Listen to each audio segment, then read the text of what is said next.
Hampshire Democratic Party in the House right now? Are you ready to re-elect the New Hampshire congressional delegation? Are you ready to paint the state blue in November of 2024? What an honor and a privilege to be with all of you. Chairman Buckley, thank you for extending the invitation, for your incredible leadership. Thank you to my good friend, Congresswoman Annie Custer. That was amazing. Now, I was contemplating tonight going through the Greek alphabet, but after Annie's performance, she rested our case. Thank you, Annie, for your incredible leadership, your friendship. We came in together. She represents the people of the great Granite State in such a thoughtful and amazing and soulful way with her powerful intellect. And it's been wonderful to travel along this congressional journey with your great member of Congress, Annie Custer. And of course, to my other colleague, Chris Pappas, I call them the dynamic duo of the Granite State. We're thankful for him. He took Congress by storm upon his arrival. We're thankful for his election in November of 2018, part of a great plan that gave us the majority in the United States House of Representatives. And Chris has continued to be a highly effective representative, fighting for you each and every day. This duo is part of the best of what public servants represent. In it, for the right reasons, to deliver and make life better for the people of this amazing state that they are privileged to represent. Senator Shaheen, thank you so much for your incredible leadership, for your service to this great state in so many different ways, and for so effectively representing the people of New Hampshire in the United States Senate. To all of my colleagues in government, certainly my colleague in the House, Dean Phillips, and each and every one of you who serve in office at all levels of government, and to all the activists, the volunteers, the supporters of this incredibly important organization. To Joanne, thank you, and congratulations on your award as well. Now, this was an interesting day in the House of Representatives, as was mentioned earlier. George Santos is no longer a member of Congress.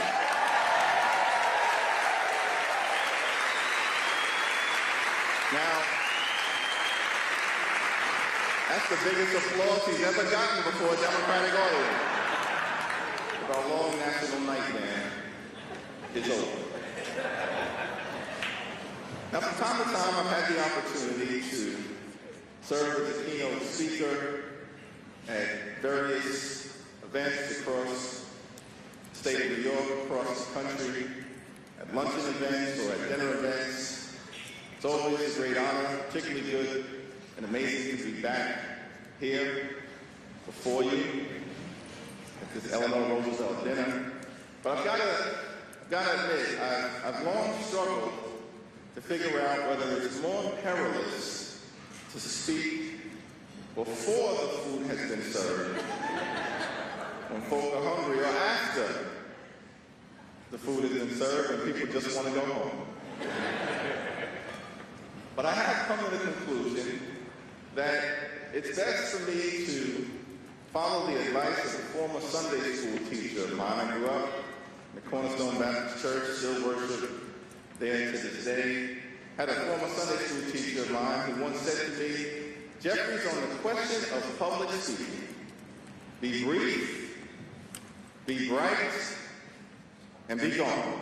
And so I'm not going to be before you long, but just wanted to make a few observations about this moment that we face, the importance of this state, the challenges that are in front of us, and the power of American resilience. Let me first say that I'm proud to support President Joe Biden in his re-election. And I know that there's an important primary next month, and I bought a pen just in case anyone needs one. President Joe Biden has done an incredibly good job under very difficult circumstances. And we'll see who emerges on the other side of the aisle. It looks like it may be the former president, and we've got to do everything possible to make sure that Donald Trump doesn't come anywhere near 1600 Pennsylvania Avenue ever again. Ever again. Ever again. But President Joe Biden has an incredible track record of success. Under President Joe Biden, wages are up, inflation is coming down, and more than 14 million private sector jobs have been created. Under President Joe Biden, stock market is up, gas prices are coming down, and more small businesses have been created in the last 2 years than in any 2-year period in modern American history. And under President Joe Biden, Democrats have been able to deliver one of the most effective and productive legislative sessions in American history. We passed the American Rescue Plan, put shots in arms, money in pockets, and kids back in school. We saved the economy from a deep recession and allowed the American economy to emerge as the strongest in the world. We passed the Infrastructure Investment and Jobs Act, which will create millions of good-paying jobs, fixing our crumbling bridges, roads, tunnels, our airports, our sewer and water systems, our mass transportation systems, high-speed internet access, and clean water in every single community. We passed gun safety legislation for the first time in 30 years that will save lives and lay the foundation for us to do more to combat the gun violence epidemic. We stood up for our veterans who were suffering from exposure to toxic substances or Agent Orange or burn pits. And now, as a result of the PACT Act, millions of veterans will be able to get the health care that they deserve to live a life of decency and respect. We passed the Chips and Science Act under the leadership of President Biden to bring domestic manufacturing jobs back home to New Hampshire and to the United States of America. And we topped off this string of incredible legislative success, and these are just the highlights. By passing the Inflation Reduction Act, striking a dramatic blow against the climate crisis, setting our planet on a sustainable trajectory forward, lowering energy costs, standing up a clean energy economy, the largest investment in combating the climate crisis in the history of the world. And we're going to do more to finish the job. And as part of the Inflation Reduction Act, we strengthened the Affordable Care Act. We're lowering health care costs, driving down the high price of life-saving prescription drugs, including taking the price of insulin, which in 2022 cost the average American family about $4,000 a year, and we dropped it for millions of Americans because of the Inflation Reduction Act to $35 a month. The D in Democrat stands for deliver. Stands for deliver. Now, Teddy Roosevelt had the square deal, FDR had the New Deal, Truman had the fair deal. What President Biden, Democrats, all of us have accomplished in the last few years is a big deal. It's a big deal. Now, Joe Biden says it a different way. I left out a word, y'all. But it's a big deal. Because we run to win, we win to govern, but we govern to get big things done and make life better for everyday Americans. And under the leadership of Joe Biden, Annie Kuster, Chris Pappas, Senator Hakeem, Democrats are just getting started.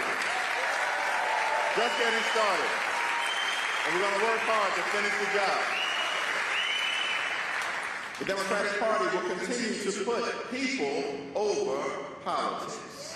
The Democratic Party will continue to fight for low cost, better paying jobs, safer communities, to grow the middle class, and to build an economy from the middle out and the bottom up. The Democratic Party will continue to protect Social Security, protect Medicare, protect Medicaid, protect the Affordable Care Act, protect our children, protect our climate, protect working families, protect the middle class, protect our veterans, protect our seniors, protect our democracy, protect the right to vote, and always protect a woman's freedom to make her own reproductive health care decisions.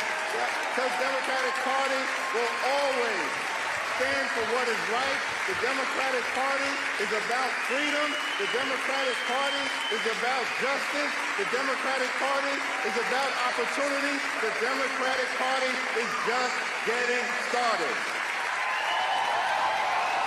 And so, my friends, we thank you for the work that you have done and the work that we will continue to undertake as I prepare to conclude. But one last issue that I must raise, and that's the need to make sure that we protect and defend our democracy. You know, the framers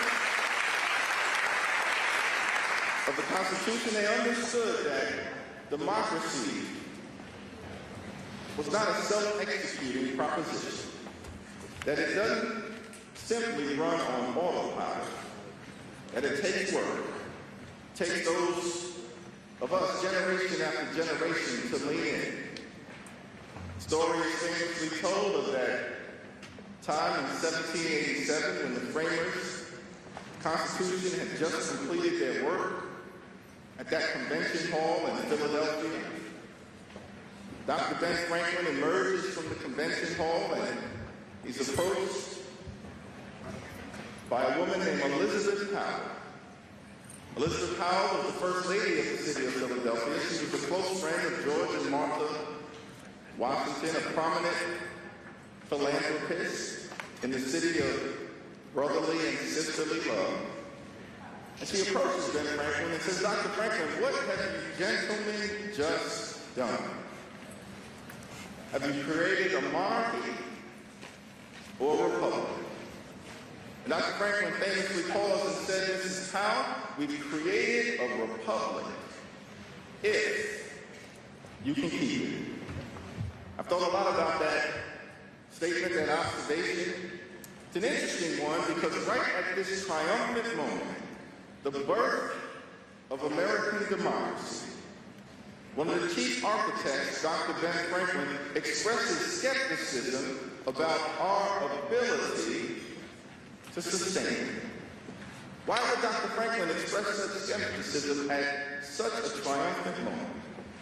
I think it's because in that convention hall, everything that was done, all of those values, all of those ideas, all of those institutions, checks and balances, separate and co-equal branches of government, the independent judiciary, the free and fair press, the preeminence of the rule of law, the peaceful transfer of power, all of those values, all of those ideas, all of those institutions had never before been put together in one form of government in the history of the world.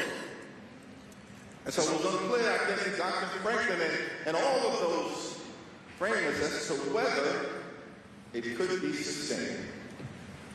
But But the power of American exceptionalism has been that year after year, decade after decade, century after century, successive generations of Americans have done what is necessary to keep this democracy thing going.